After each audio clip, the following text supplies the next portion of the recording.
On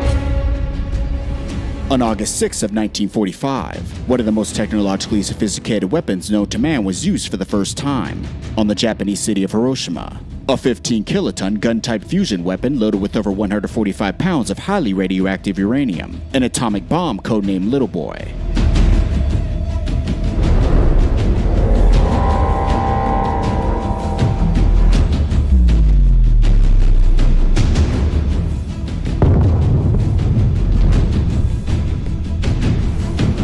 The result was over 100,000 Japanese fatalities over a period of 60 seconds.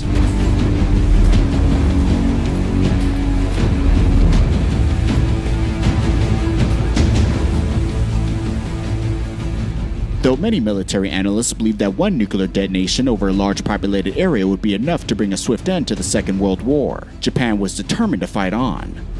Meanwhile, a second atomic bomb, codenamed Fat Man, was ready for use. With no sign from the Japanese government, the decision has been made to attack another city. This time, the primary targets will be Kokura, and the secondary target will be Nagasaki. The mission begins similarly to the attack on Hiroshima, as two weather reconnaissance B-29s were sent out to scout the targets early in the morning. The Enola Gay is back in the air to gauge conditions over Kokura, while Major Charles Sweeney will pilot the delivery aircraft, a B-29 called Boxcar. However, during pre-flight checks, it had been discovered that the fuel pump for one of the reserve tanks had malfunctioned, which significantly cut the amount of time the B-29 can remain in the air. After a short discussion, the decision was made to continue with the mission. At 3:47 a.m., Boxcar and its support aircraft, the Great Artiste and Big Stink, lifted off to Ninen Island and made their way toward the rendezvous point at Yakushima Island. Unlike the mission 3 days prior, this operation was far from smooth. 2 hours into the flight, a red warning light on Fat Man's fuse monitor unexpectedly starts flashing, which indicates that some of the bomb's fuses have been activated. Fearing the bomb is about to detonate on its own, weapons specialist Frederick Ashworth goes to investigate and discovers that ground technicians accidentally misaligned 2 circuit switches. Ashworth quickly resolves the issue, and every man on the aircraft breathes a sigh of relief. When Boxcar arrives at Yakushima Island at 9:10 a.m., the Great Artiste soon joins, but not the Big Stink. Despite being told to wait no longer than 15 minutes, Major Sweeney circles for another 40 minutes, waiting for the final B-29. Unfortunately, the Big Stink got lost in dense clouds and won't make it to the rendezvous point. After receiving word from the Enola Gay that weather above Kokura offers enough visibility for a bomb run, Sweeney decides to proceed with the mission and sets course for Kokura.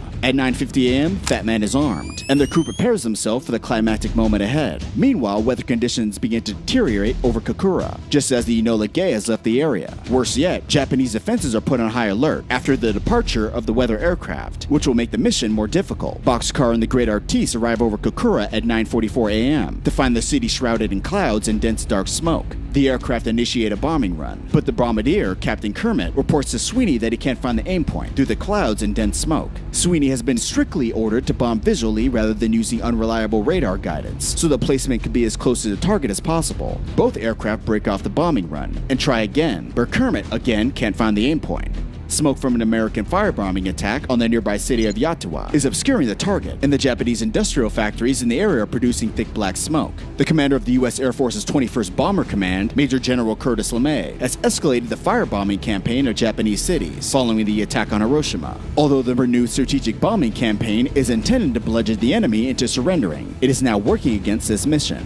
By the third bombing run, Boxcar is running out of fuel after spending 45 minutes above Kokura, and enemy fighters have been detected on radar. The third bombing run also fails, and Captain Sweeney has a decision to make. If he continues to wait for conditions to improve over Kokura, he risks a run-in with Japanese interceptors. He could cancel the mission and make an emergency landing in Okinawa, with Fat Man still aboard, or he could continue to the secondary target of Nagasaki, which is 95 miles away. At 11:32 a.m., Sweeney decides to make for Nagasaki along with the Great Artiste. The city of Kokura has been spared from destruction, thanks in part to the delay over Yakushima Island spawning the Japanese expression, Kokura luck, to describe the lucky avoidance of great misfortune. Now the city of Nagasaki is in danger. The city of Nagasaki is one of the most important industrial centers in the Japanese Empire. 2 Mitsubishi factories operate within the city's limits, including the Mitsubishi torpedo plant, which mass produces the infamous Long Lance torpedo. Additionally, the city of 286,000 people is home to a major port area, with shipyards vital to the Japanese war effort. It takes just 34 minutes for the superfortress to arrive at Nagasaki, but Major Sweeney is disappointed to see that weather conditions have deteriorated here as well. After deliberating with the crew for 2 minutes, Sweeney decides to take one more pass over the target. If the bombardier can't find the target, the bombing will be aborted. At 11:58 a.m., Boxcar tail, which was meant to stabilize the weapon when dropped from an altitude of 9,000 meters. Next, we have the barotube collector, which helps measure the altitude of the bomb. This section contains the barotube switches, radar, and timers. Moving further ahead are the 32 detonator wires connected to the firing set, also the internal neutron generator. This component is responsible for emitting neutrons essential for the nuclear chain reaction. Inside is a beryllium pellet and a beryllium shell, with inward pointing spikes encased in polonium, a radioactive substance that emits alpha particles. The entire neutron generator assembly is 2 centimeters in diameter. Surrounding the neutron generator is the main fission material, a highly radioactive 6 kilogram plutonium sphere measuring around 9 centimeters in diameter, encased within another concentric sphere of highly radioactive uranium-238. This deadly combination acts as a neutron reflector, increasing fission efficiency required for detonation.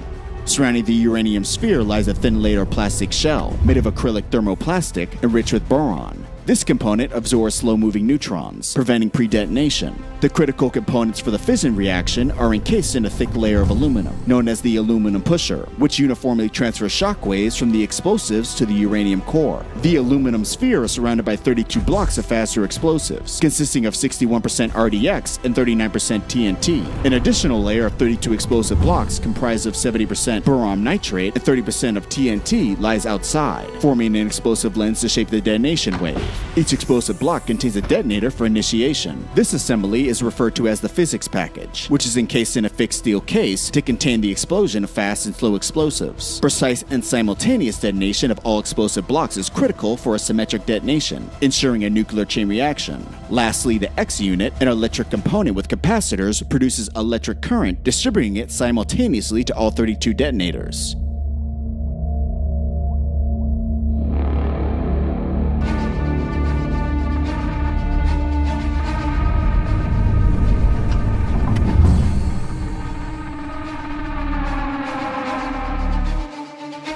Now let's take a look at how this nuclear bomb works in basic step-by-step format. Step number 1. Before the bomb is dropped, all 3 arming plugs are pulled one after another. Step number 2. The bomb bay door is open and the bomb falls due to gravity. When released, its internal 24-volt battery starts the timer. After 15 seconds, the barometer senses the desired height, activating multiple radar altimeters located at the front of the bomb. The barometric stage was added because of a worry that external radar signals might detonate the weapon too early. Step number 3. To ensure accurate detection of the bomb's final altitude, multiple radar altimeters were utilized. This process involves measuring the altitude above the ground and beneath the bomb through the timing of radio wave travel and reflection.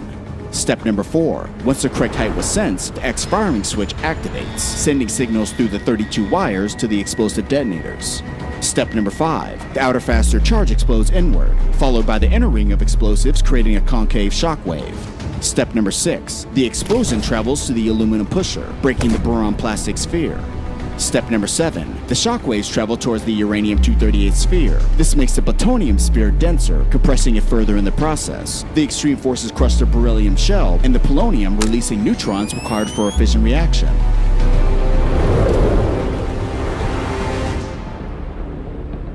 An airburst detonation delivered from a single Fat Man atomic warhead, with a yield of 21 kilotons over the city of Nagasaki, had catastrophic consequences.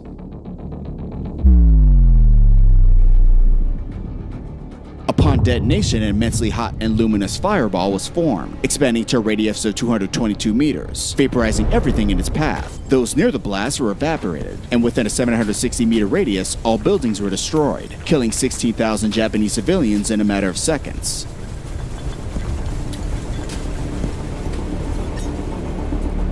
Very soon after detonation, multiple destructive blast waves developed, moving rapidly away from the fireball. The extreme radiation zone had a radius of 1.31 kilometers. Here, Japanese civilians received a 500 rem ionizing radiation dose, which was likely fatal in around 1 month's time. 15% of survivors would eventually die of cancer due to radiation exposure. Within a 1.72 kilometer radius, the shockwave emitted was measured at 5 psi, also known as the moderate damage blast zone. Here, most residential buildings collapsed, injuries are universal, and fatalities are widespread. Most commercial and residential fires started within this area, with damaged buildings spreading fire throughout the city. within a 2.21-kilometer radius. Due to the bomb's extremely high temperature, the shockwave emitted contained high levels of thermal radiation, causing third-degree burns and clothing to instantly ignite into flames. Third-degree burns extended throughout the layers of skin and were often painless due to the destruction of pain nerves. This left many with severe scarring or disablement, and in severe cases often required amputation of burned limbs. As a result, around half the people between 760 meters and 2.21 kilometers from the blast were killed from burns, debris, smoke, collapsed buildings, and radiation sickness, which translated roughly to an additional 69,000 Japanese fatalities over a period of 60 seconds. Within a 4.59-kilometer radius was the light blast damage zone. Here, damage was caused by shocks, similar to those produced by a thunderclap or a sonic boom, but with much more force. Although some windows were broken over 10 miles away, the injury associated with flying glass generally occurred at overpressures of around 1 psi. This damage corresponded to a distance of around 3 miles, or 4.8 kilometers from ground zero from a 21-kiloton nuclear explosion. The damage in this area of Nagasaki varied widely, as shockwaves rebounded multiple times off buildings, terrain, and even the atmosphere. As first responders moved inward, windows and doors were blown in, and gutters, window shutters, roofs, and lightly constructed buildings had increasing damage. Litter and rubble increased moving towards ground zero, and there was increasing numbers of stalled and crashed automobiles that made emergency